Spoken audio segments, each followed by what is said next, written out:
Pourquoi Paris a une forme d'escargot?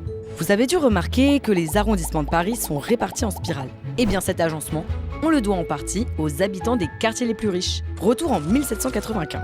Une loi vient diviser Paris en 12 arrondissements. Il remplace les 48 sections révolutionnaires créées après la Révolution française, qui elles-mêmes ont remplacé les 70 districts parisiens, qui eux-mêmes ont remplacé les 21 quartiers de la ville. Bref, ces 12 arrondissements doivent simplifier la gestion des services municipaux, comme la propreté ou la sécurité. Ils sont alors numérotés sur 2 lignes, d'ouest en est et du nord au sud. Mais cette organisation va voler en éclats en 1859.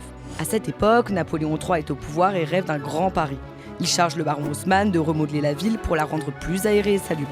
Haussmann se lance alors dans des grands travaux qui intègrent les communes limitrophes à la capitale.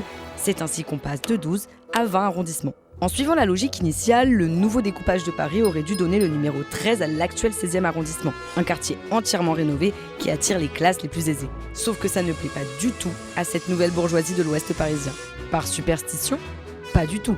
À l'époque, une expression est en vogue, se marier à la mairie du 13e. Cet arrondissement n'existant pas, elle fait référence aux couples qui vivent ensemble sans être mariés.